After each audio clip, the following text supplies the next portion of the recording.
Class 10th के सभी विद्यार्थी ध्यान दीजिएगा, जो आपका यूपी बोर्ड में अर्धवार्षिक आपका जो पेपर हो रहा है साइंस का, वहाँ पेपर देखिए मेरे पास आ चुका है। कुछ इस तरह का आपका पेपर रहेगा। यदि हम पूर्णांक की बात करें तो देखिए 70 यानी 70 नंबर का आपका पेपर होने वाला है। तो देखिए बिना समय गवाए जल्दी से इसके सॉल्यूशन की तरफ चलते हैं। तो देखिए सबसे पहला प्रश्न पढ़ते हैं। पहला प्रश्न दिया गया है, किसी अवतल दर्पण की फोकस दूरी 15 सेंटीमीटर है तो उसकी वक्रता त्रिज्या होगी, तो देखिए 30 सेंटीमीटर होगी। ठीक है, चलिए मानव नेत्र में रेटिना पर बनने वाला प्रतिबिंब, तो इसका ऑप्शन आ जाएगा आपका उल्टा बनता है, परंतु वो हमें सीधा दिखाई देता है। चलिए क्वेश्चन नंबर 3 के ऊपर बढ़ते हैं। तो देखिए यहाँ से देखिए क्वेश्चन 3, प्रिज्म से श्वेत प्रकाश की किरण के गुजरने पर सबसे अधिक विचलन होता है, तो कौन से रंग का होता है? तो होता है बैंगनी रंग का। विद्युत जनित्र में विद्युत चुंबकीय प्रेरण होता है, तो वो होता है आर्मेचर में। ठीक है, देखिए यहाँ एकदम रियल पेपर है, इसलिए थोड़ा सा मैंने इसको स्क्रीनशॉट के माध्यम से आगे पीछे करा है ताकि यूपी बोर्ड की नज़र से मैं बच जाऊँ और आपका काम भी हो जाए। ठीक है, विद्युत शक्ति का मात्रक है, तो विद्युत शक्ति का मात्रक हम देखेंगे तो वाट बनेगा इसका। प्रेरित धारा की दिशा ज्ञात करने का नियम है, तो देखिए प्रेरित धारा का दिशा ज्ञात करने का नियम है फ्लेमिंग का बाएं हाथ का नियम। विद्युत विभवांतर का मात्रक है, तो विद्युत विभवांतर का जो मात्रक बनेगा वहां बनेगा वोल्ट। चलिए इसके बाद में उपखंड खा में देखते हैं। तो उपखंड खा क्या बोल रहा है, देखिए इसमें भी आपसे प्रश्न सही विकल्प के रूप में पूछे जाएंगे। निम्नलिखित में से ऊष्माक्षेपीय अभिक्रिया है, तो देखिए C+O2 CO2 और यहाँ पर कार्बन डाइऑक्साइड गैस बनेगी और साथ ही साथ ऊष्मा भी निकलेगी।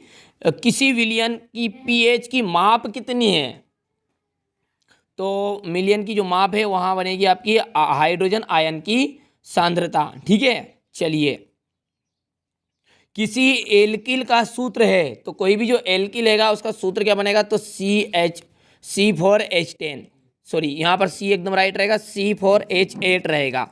चलिए इसके बाद में क्वेश्चन नंबर 11 की तरफ बढ़ते हैं। तो देखिए यहाँ पर 10वां था, ये डबल से मैंने ले लिया है।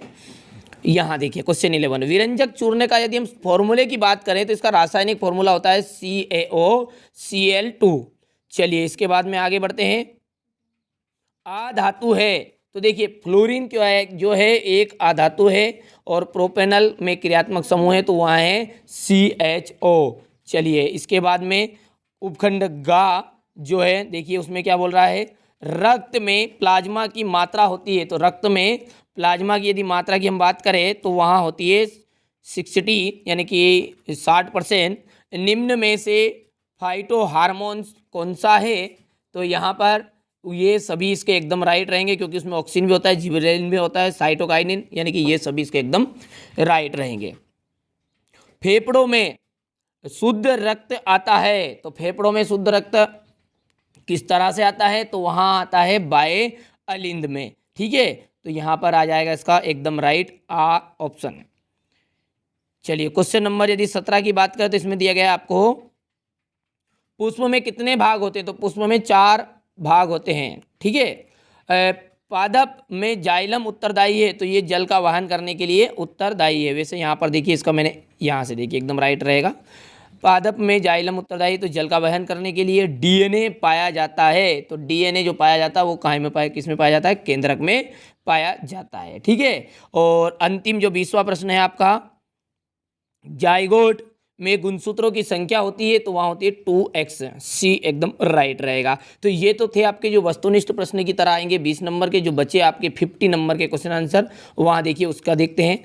तो यहाँ पर से पहला प्रश्न देखिए, प्रकाश वायु में 1.50 अपवर्तनांक की कांच की प्लेट में प्रवेश करता है, कांच में प्रकाश की चाल कितनी होगी। ठीक है, इन सभी को आप जल्दी से सॉल्यूशन कर लीजिएगा, एकदम रियल पेपर है जो आपका यूपी बोर्ड में आने वाला है। ठीक है, क्वेश्चन नंबर 2, यहाँ पर देखिए चुंबकीय क्षेत्र से क्या तात्पर्य है, यह किस प्रकार उत्पन्न होता है। इसके बाद में देखिए क्वेश्चन नंबर 4, यहाँ से स्क्रीनशॉट लेते चलिए और तुरंत ही याद करिएगा। ठीक है, इस चैनल का मुख्य उद्देश्य यही है कि आपको अधिक से अधिक अंक प्राप्त कराए, उसी उद्देश्य से हम कार्य भी कर रहे हैं। चलिए उपखंड खा की यदि बात करें तो उपखंड खा में आपसे देखिए यहाँ पर पूछा गया है, निम्नलिखित रासायनिक अभिक्रियाओं को संतुलित समीकरण आपको देना है। ठीक है, 2-2 अंक के 3 प्रश्न हैं, तो यहाँ से कर लीजिएगा। इसके बाद में छठा क्वेश्चन है, HCl HNO3 आदि जलीय विलयन में तो अम्लीय अभिलक्षण प्रदर्शित करते हैं, क्यों, जबकि एल्कोहल एवं ग्लूकोज जैसे यौगिकों के विलयनों में अम्लता के अभिलक्षण नहीं प्रदर्शित होते हैं। चलिए इसके बाद में आगे यदि बात करें तो साइक्लोपेंटेन का सूत्र तथा आपको इलेक्ट्रॉन बिंदु संरचना क्या होगी इसकी। दो धातुओं के नाम बताने हैं जो तनु अम्ल से हाइड्रोजन को विस्थापित कर दे तथा दो धातुओं के जो ऐसा नहीं कर सकती, इनका भी आपको नाम बताना है।